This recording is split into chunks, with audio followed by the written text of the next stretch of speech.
The notification sound cut through the silence of my garage like a knife. I wiped grease off my hands with an old rag, glancing at my phone. Halloween night, 11:30 p.m., and my wife Alicia was texting me from God knows where. "I'm pregnant, and the baby isn't yours."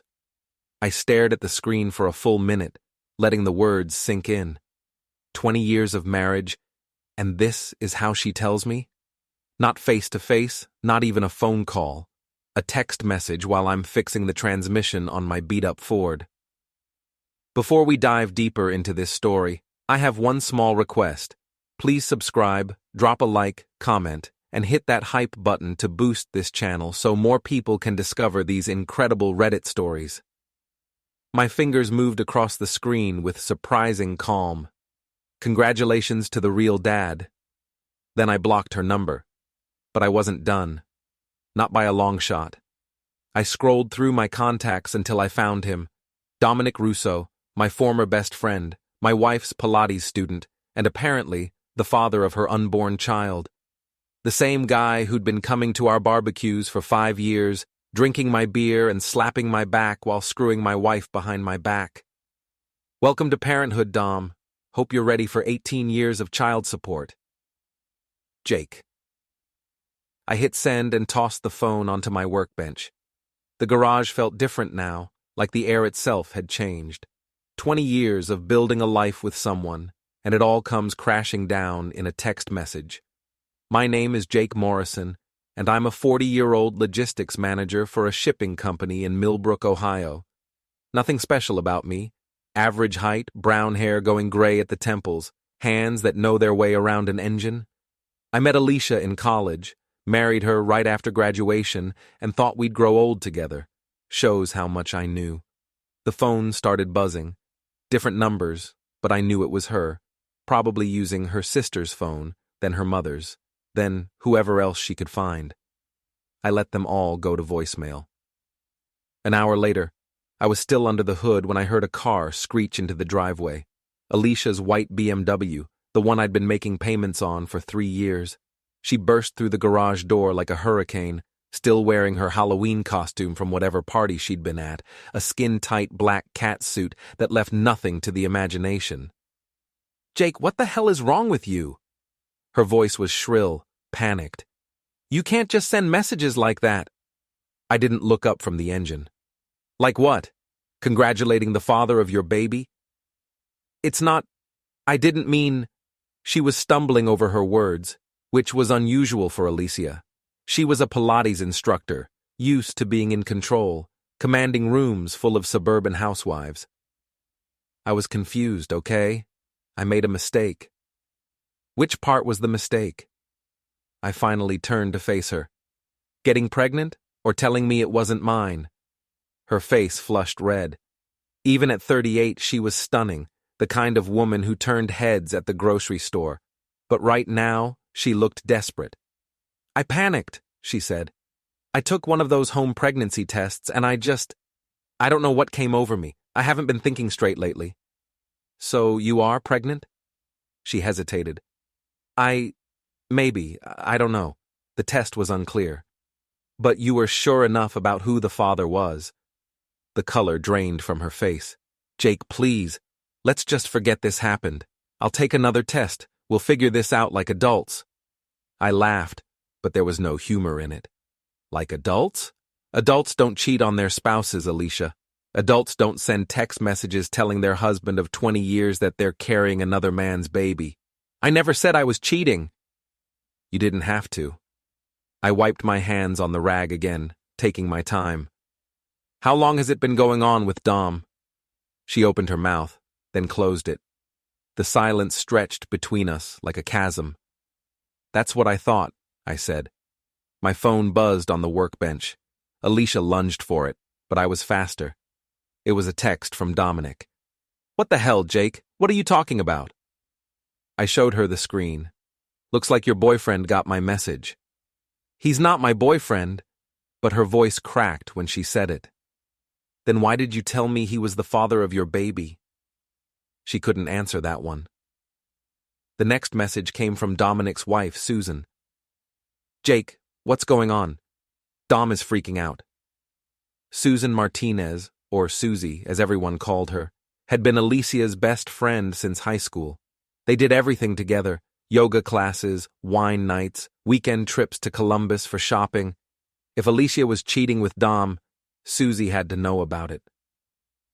My phone kept buzzing. More messages, more calls. Word was spreading fast in our small town. "You need to fix this," Alicia said, her voice desperate now.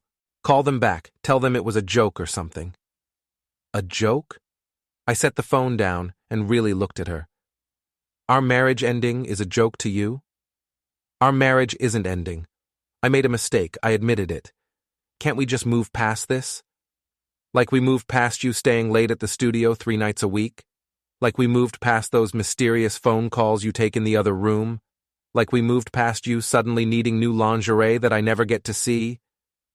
Each question hit her like a physical blow. She wrapped her arms around herself, the catsuit suddenly looking more like armor than seduction. "I want you out," I said quietly. "What?" "Pack a bag, stay at your sister's, stay at a hotel, I don't care. But I want you out of my house tonight." "You can't be serious." "I've never been more serious about anything in my life." She stared at me for a long moment, tears starting to form in her eyes. "Jake, please. We can work through this. Couples therapy, whatever you want. Just don't throw away 20 years over one stupid mistake." "One mistake?" I laughed again. "Alicia, you told me you were pregnant with another man's baby. That's not a mistake. That's a confession." The tears were flowing freely now, and for a moment, I almost felt sorry for her. Almost. "I'll give you an hour," I said, turning back to the engine. "After that, I'm changing the locks." I heard her sob, heard her heels clicking across the concrete floor, heard the door slam behind her, but I didn't look up. My phone buzzed again. This time, it was from my daughter Madison, away at Ohio State. "Dad, what's going on? Mom called me crying about some fight you guys had." I typed back, "Ask your mother." Then I turned the phone off completely.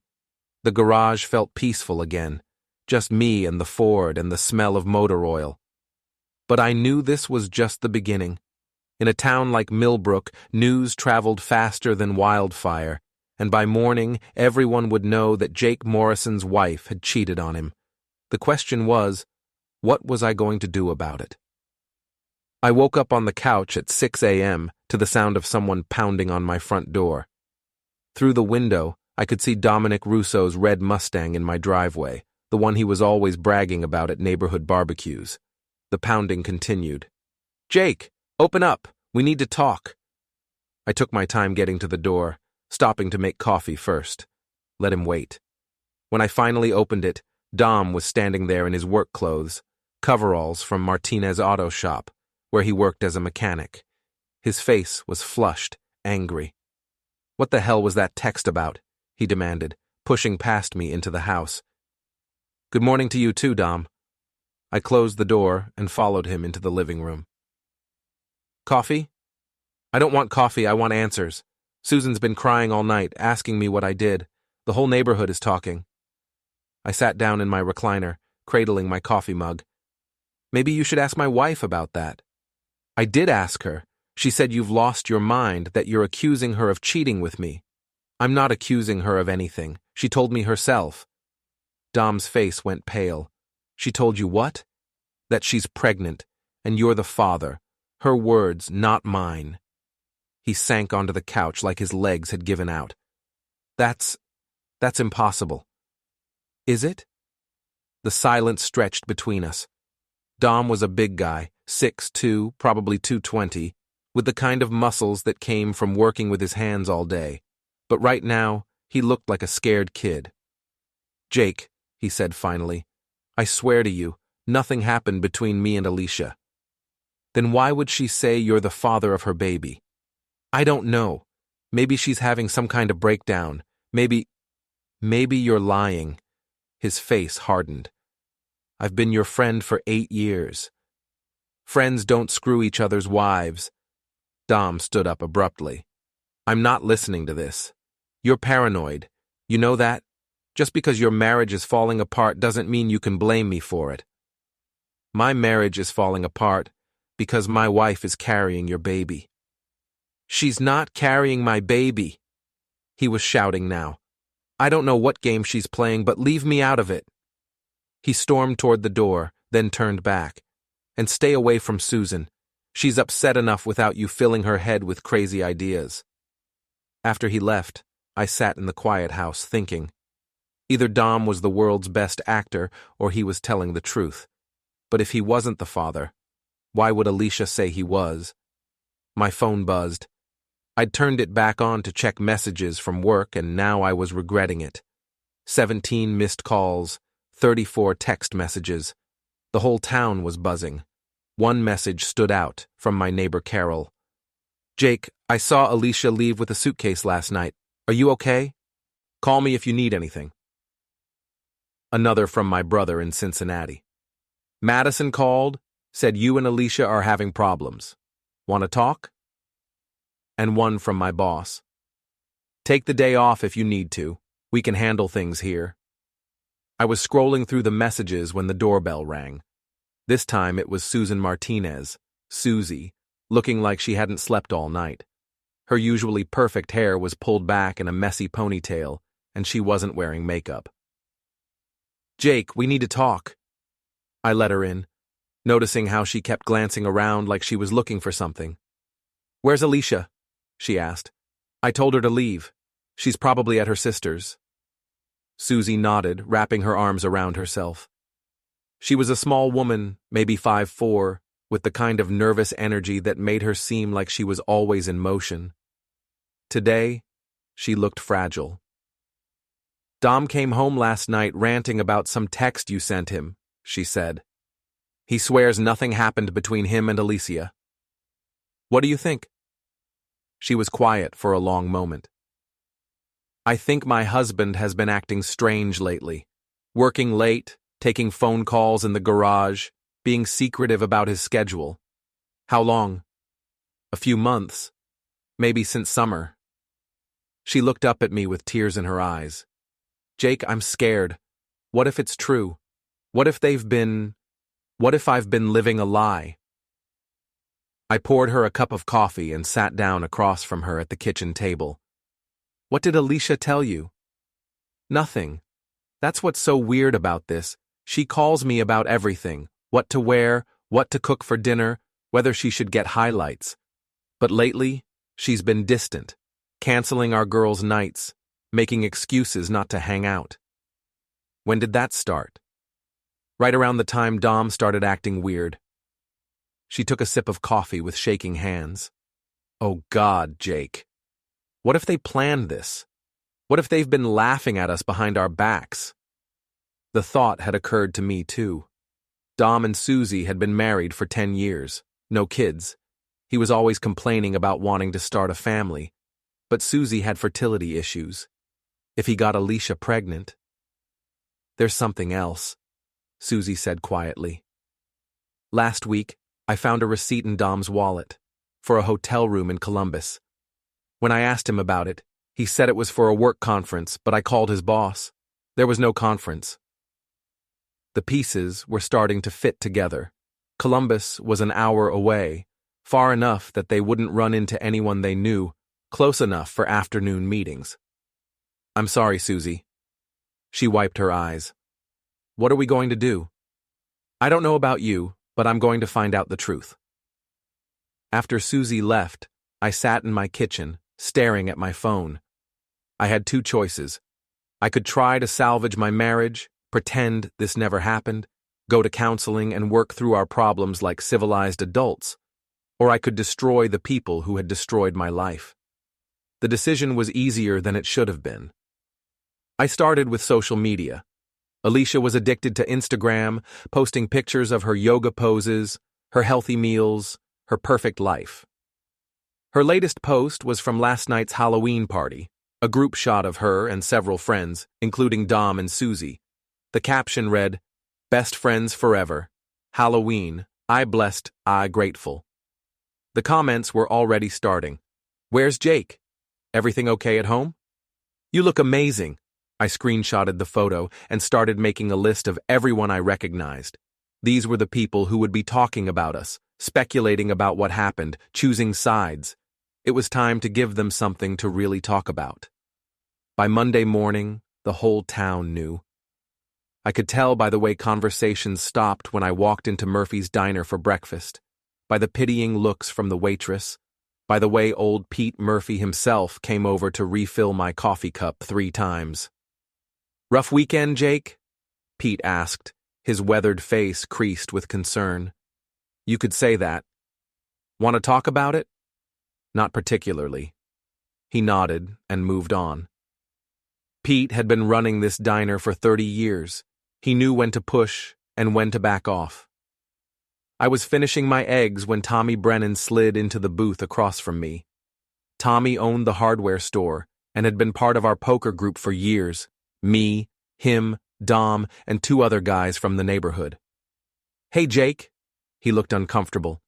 "Listen, about poker night this Thursday, let me guess. I'm not invited anymore." "It's not that simple, man. Dom's really upset about this whole thing. He says you're spreading lies about him and Alicia." "And you believe him?" Tommy shifted in his seat.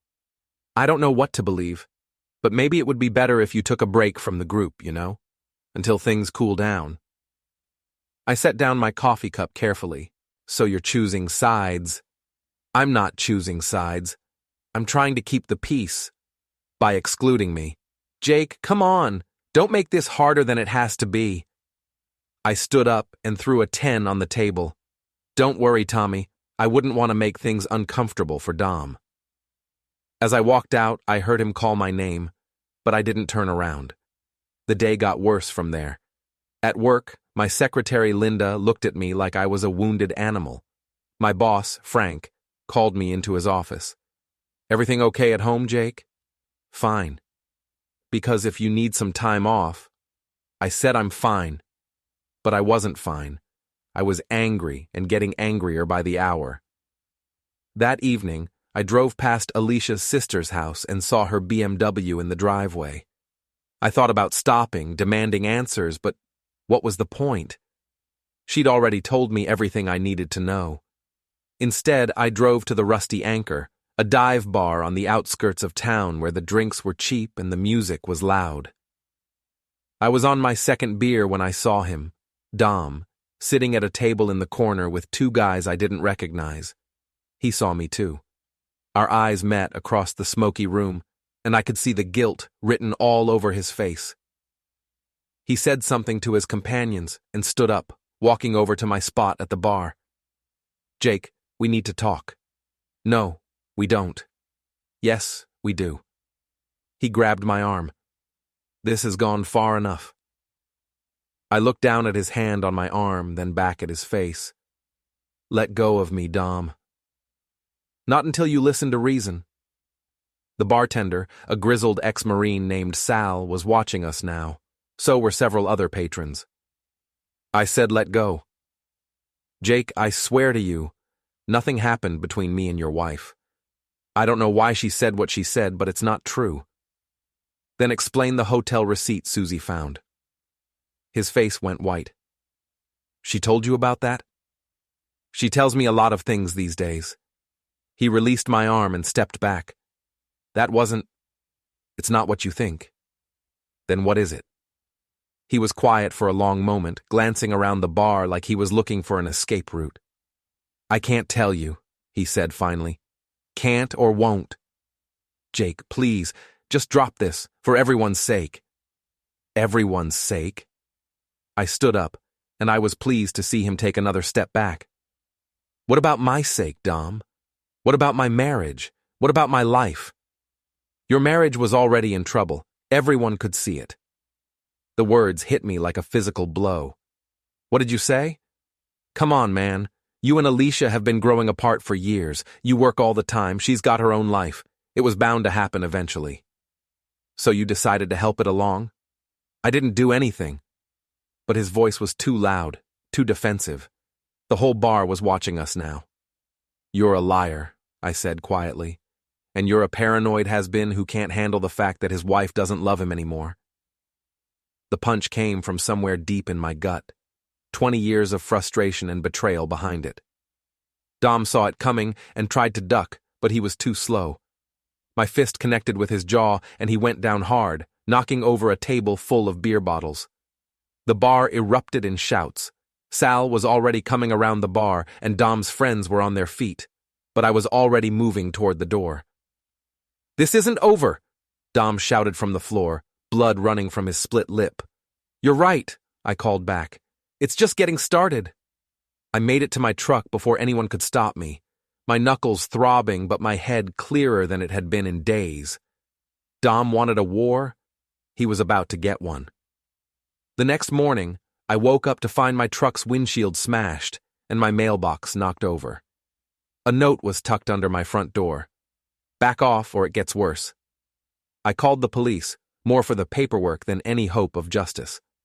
Officer Martinez, no relation to Susie, despite the name, took my statement with the bored efficiency of someone who'd seen it all before.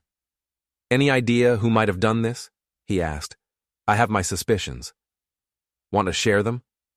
I thought about Dom's bloody lip, about the threat he'd made at the bar. "Not yet." After the cop left, I called my insurance company and arranged for the windshield repair. Then I drove to work, where Frank was waiting for me with a grim expression. "We need to talk," he said, ushering me into his office. "Let me guess. Someone called you about last night." "Dominic Russo's wife called this morning. She says you assaulted her husband." He grabbed me first. "Jake, I don't care who started it. I can't have my employees getting into bar fights. It reflects poorly on the company." I sat back in my chair. "Are you firing me?" "I'm putting you on administrative leave pending an investigation. 2 weeks, paid. Use the time to get your personal life sorted out."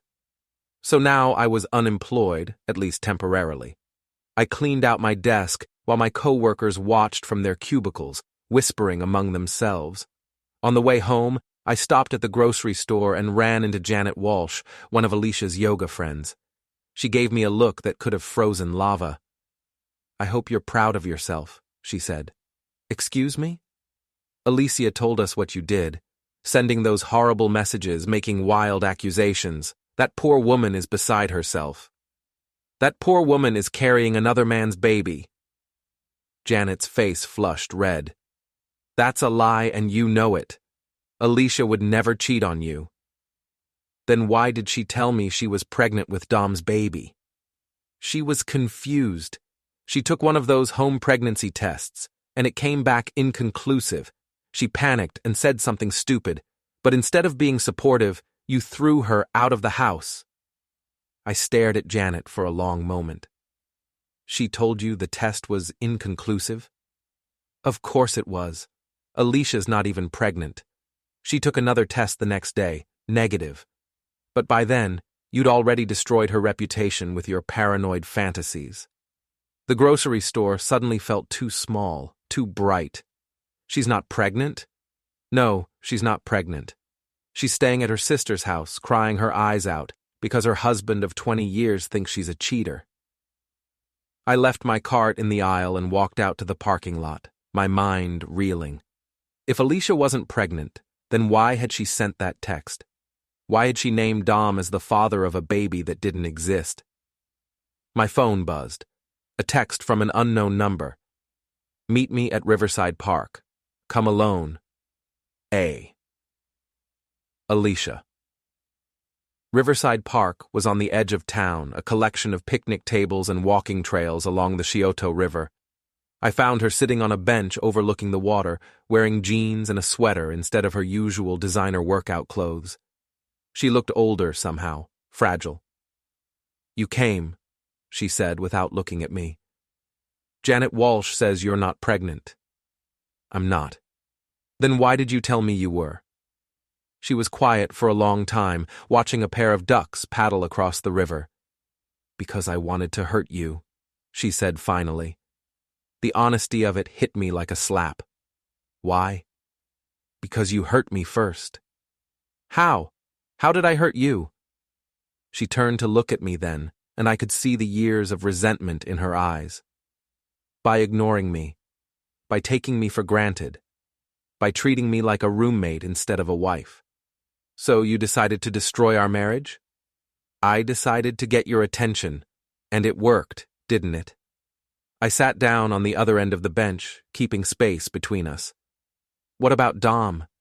Is there something going on between you two? No. She shook her head. Dom's a friend, nothing more. I named him because I knew it would hurt you the most. Because he's my friend? Because you're jealous of him. I started to protest, but she held up her hand. You are, Jake. You always have been. He's younger, stronger, more handsome. He works with his hands, builds things, fixes things. You sit behind a desk all day, pushing papers around. That's not... It is true. I've seen the way you look at him at parties, the way you try to one-up him in conversations. You're threatened by him. The words stung because there was truth in them. Dom was everything I used to be. Confident, physical, unafraid of getting his hands dirty. Somewhere along the way, I'd become soft, comfortable, boring. So you decided to use that against me. I was angry, Jake. I'd been angry for months, years maybe, and that night after the Halloween party, I just snapped. What happened at the party? She looked away. You ignored me all night. I was wearing that costume, trying to get your attention, and you spent the whole time talking shop with the other husbands. Dom was the only one who complimented me, who made me feel attractive. So you decided to blow up our marriage because Dom said you looked nice? I decided to blow up our marriage because it was already dead, and you were too blind to see it. We sat in silence for a while, watching the river flow past. Finally, Alicia spoke again.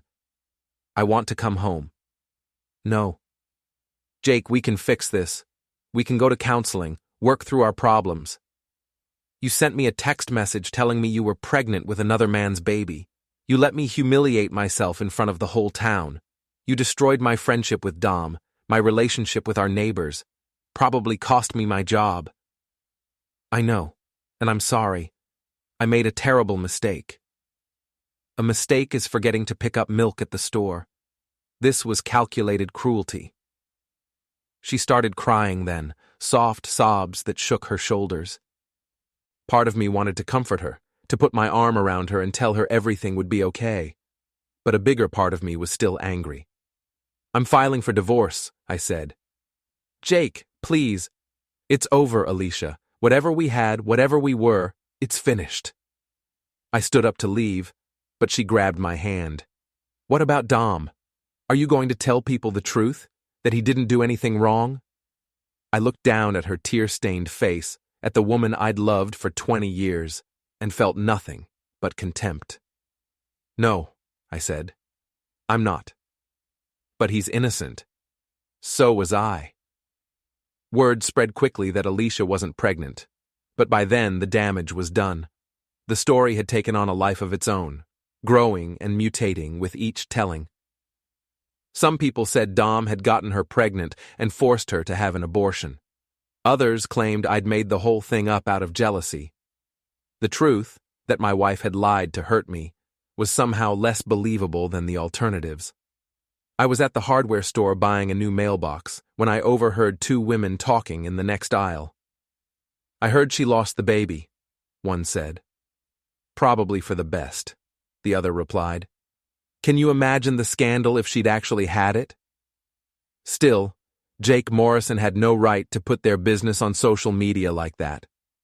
I hadn't posted anything on social media, but apparently someone had screenshot my text messages and shared them online. The story was spreading beyond Millbrook now, picked up by gossip blogs and local news sites. When I got home, there was a car I didn't recognize in my driveway, a black sedan with rental plates. The man sitting on my front porch was tall and thin, wearing an expensive suit. Mr. Morrison? I'm David Chen. I represent Mrs. Morrison in her divorce proceedings. She hired a lawyer already? She's concerned about protecting her interests, given the public nature of your dispute. I unlocked my front door and gestured for him to come in. What does she want? Half of everything, as per Ohio law, The house, your retirement accounts, spousal support. She can have it. Chen looked surprised. You're not going to contest the divorce? No point. But I have conditions.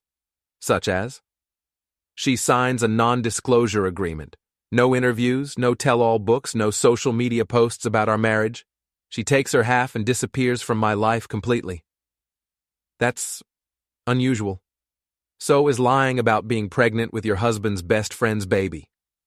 Chen made notes on his legal pad. I'll discuss it with my client. After he left, I sat in my empty house, thinking about the future. I was 40 years old, about to be divorced, temporarily unemployed, and persona non grata in my own hometown. Most people would see that as rock bottom. But I was just getting started. That evening, I drove to the Rusty Anchor again. Dom was there, as I'd expected, holding court at his usual table. His jaw was still swollen from our fight, and he was milking the sympathy for all it was worth.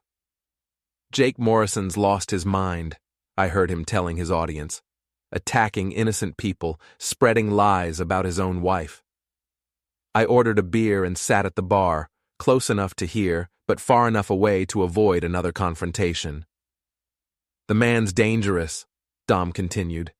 Susan's scared to leave the house. We're thinking about getting a restraining order. One of his companions, a guy I recognized from the auto shop, nodded sympathetically. What kind of man accuses his best friend of something like that? A desperate one, Dom replied. His marriage has been falling apart for years. Instead of dealing with his problems, he decided to blame me. I finished my beer and left, but not before making sure Dom saw me. The look of fear that flashed across his face was worth the price of admission. The next morning, I was awakened by pounding on my door. This time it was Susie, and she looked furious. What did you say to Dom last night? I didn't say anything to Dom last night. He came home scared out of his mind, saying you were stalking him. I had a beer at a public bar. That's not stalking. Jake, this has to stop. I know you're hurting, but you're destroying people's lives. People destroyed my life first. Alicia made a mistake. She admitted it. She apologized. Why can't you just accept that and move on? I looked at Susie's earnest face, at the woman who'd been collateral damage in my war with her husband. Because I don't believe it was a mistake. What do you mean? I think your husband and my wife have been planning this for months.